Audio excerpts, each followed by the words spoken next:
ඔන්න අදත් ඔයාලා හැමෝම මගේ channel එකට සාදරයෙන් පිළිගන්නවා. අද මම යන්නේ රසම රස කැඳ එකක් හදන්න. ඉතින් ඔන්න මේ කැඳ රෙසිපි එක නම් හරිම විශේෂයි. විනාඩි 15ක් වගේ කාලෙකදී රසට පොල් ගන්නවත් නැතුව මේ කැඳ එක මම හදනවා. ඉතින් මේක විශේෂත්වය තමයි ගෙදර දියවැඩියාව තියන අය ඉන්නවනම් මේ කැඳ එක ඔයගලන්ට පුළුවන් ඒගොල්ලන්ට හදලා දෙන්න. මේක අද මම හදන්නේ ඖෂධීය ගුණ පිරුණු කෝවක්ක කොළ වලින්. ඉතින් ඔන්න කෝවක්ක කැඳ තනිකර කෝවක්ක කොළ වලින් කැඳ හදන්නේ නැහැ. ඉතින් අපි ඒකට මොනවා හරි තව කොළ ಜಾති දෙකක් විතර එකතු කරගන්න ඕනේ. මම අද මෙතනදී කොළ වර්ග දෙකක් එකතු කරගත්තා. අලිගැට peer කොළයි. ඒ වගේම කරපිංචා කොළ ටිකකුත් මේකට කලවමට එකතු කරගත්තා.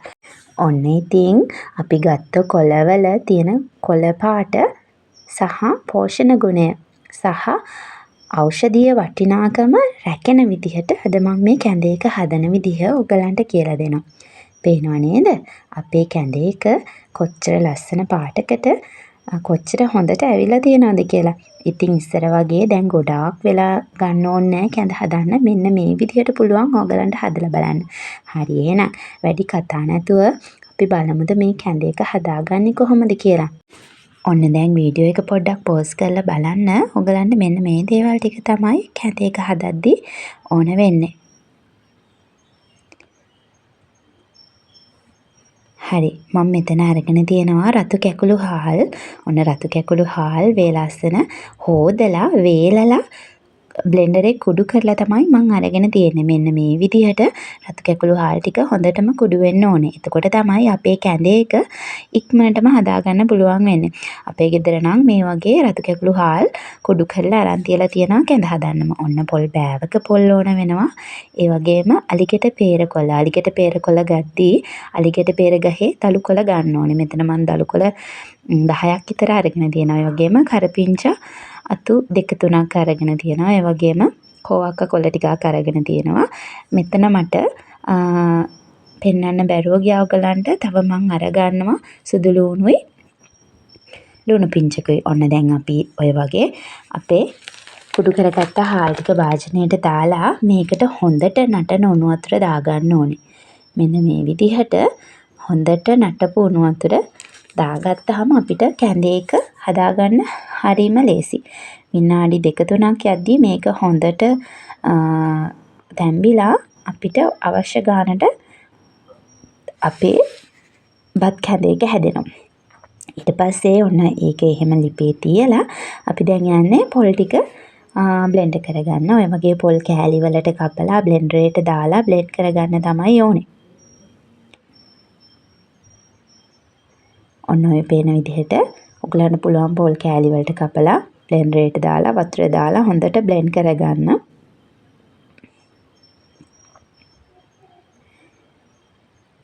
පොල් ටික හොඳට බ්ලෙන්ඩ් වෙනකන් අපි දැන් අපේ බත් එක මොකද වෙන්නේ කියලා බලමු. ඔන්න පේනව නේද? ඔයගලන්ට මේ බත් එක මේ විදිහට ඉදෙන්න විනාඩි 2ක්වත් ගියේ නැහැ. විනාඩියක් එකමාරක් යද්දී අපේ බත් එක මේ විදිහට හොඳට ඉදෙනවා. මොකද අපි උණු වතුර දැම්මේ. උණු වතුර වලට අර හොඳට කුඩු කරගත්ත හාල් තමයි දැම්මේ. ඔන්න බලන්නකෝ බත් එක කොච්චර හොඳට ඉදලා තියෙනවද කියලා. ඊට පස්සේ අපි ඕක ඔන්නෝම වහලා තියලා අපි බ්ලෙන්ඩ් කරගත්ත පොල් ටික මේ විදිහට මිරික ගන්න ඕනේ. ඔන්න දැන් මම පොල් ටික මිරිකලා ඉවර වෙලා මේ පොල් කිරි ටිකත් අපි අර ලිපේ තියෙන බත් එකට එකතු කරගන්න තමයි තියෙන්නේ. ඔන්න දැන් බත් එක මේ වෙලාවේදී හොඳට ඉදිලා තියෙන්නේ. මෙන්න මේ විදිහට අපි පොල් මිටි කිරි ටික එකතු කරගන්නවා. අපේ පොල් බෑවේ කිරි අපි දෙසරයකට තමයි මිරික ගන්නෙ. ඔන්න දැන් මේ දැම්මේ පළවෙනි සැරේ. ඊට පස්සේ අපි ආයමත් සැරයක් මේ වගේ පොල් බ්ලෙන්ඩ් කරලා මිරිකලා එකතු කරගන්නවා. මම මෙතනදී වතුර අඩු කෝප්ප 5-6ක් පාවිච්චි කරා. ඔන්න මම දැන් දෙවෙනි සැරේ තමයි මේ කිරි ටික දාගන්නේ.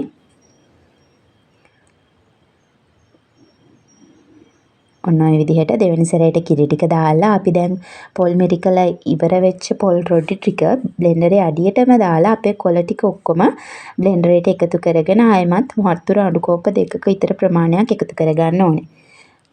ඔගොල්ලෝ කොළ කපන්න කරන්න කිසිම දෙයක් කරන්න ඕනේ නැහැ. මේ වගේ කොළ ටික එකතු කරගන්න. ඒ වගේම මම ඔය පෙන්නන තරම් ලොකු සුදු ලුණු බික් 3ක් විතර සුද්ධ කරලා බ්ලෙන්ඩර් ජාර් එකට දාගන්න ඕනේ. දැන් හොඳට අපි බ්ලෙන්ඩ් කරගන්න තමයි තියෙන්නේ. මේ විදිහට බ්ලෙන්ඩ් කරගත්ත කොළ ටික ඔන්න දැන් අපි ඉස්ම ටික අයින් කරගන්නවා. මේ විදිහට දෙසරයක් බ්ලෙන්ඩ් කරගත්තොත් ඇති.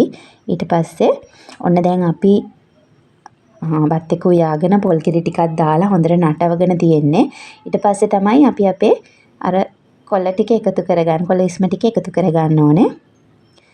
කොළ ඉස්ම ටික එකතු කරගෙන අපි ගොඩක් වෙලා මේක ලිපේ රත් වෙන්න දෙන්නේ නැහැ.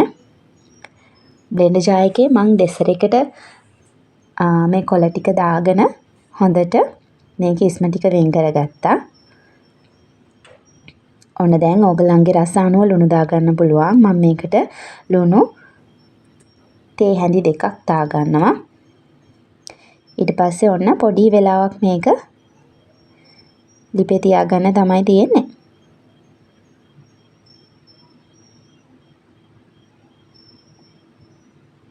බලන්නකො මේ කොළ කැඳේකේ ලස්සන චුට්ටක්වත් පාට වෙනස් වුනේත් නෑ. මෙන්න මේ විදිහට තමයි අපේ කැඳේක තියෙන්නේ අන්තිමේට. හරි එහෙනම්. ඔන්න බලන්නකො අපේ කොළ කැඳේක කොච්චර ලස්සනට තියෙනවද කියලා. අපේ ගෙදර පොඩි කට්ටිය නම් මේ කොළ කැඳේක බොන්න හරිම කැමතියි. ඒ වුණාට මම ඒගොල්ලන්ට මේ කැඳේක දෙද්දි අනිවාර්යයෙන්ම හකුරු කෑලි 2-3ක් හරි කිරි ටොපි කෑලි 2-3ක් හරි එක තමයි දෙන්නේ. මොකද මේ කැඳේක බිව්වොත් මේකේ කොව්වක්ක කොළ තියෙන හින්දා හරිම ඉක්මනට සීනි බහින්න පුළුවන්. පොඩි ළමයින්ට සහ සීනි නැති වයසක කට්ටියට මේක හදලා දෙනවා නම් අනිවාර්යෙන් පැණි රස දෙයක් එක්ක දෙන්න. අදට මගේ වීඩියෝ එක මෙතනින් ඉවරයි. එහෙනම් ඔයාලා හැමෝම මගේ වීඩියෝ එකට ලයික් එකක් කමෙන්ට් එකක් දාගෙන සබ්ස්ක්‍රයිබ් කරගෙන යන්න. ඔයගොල්ලෝ හැමෝටම සුබ දවසක්. ගිහින් එන්නම්.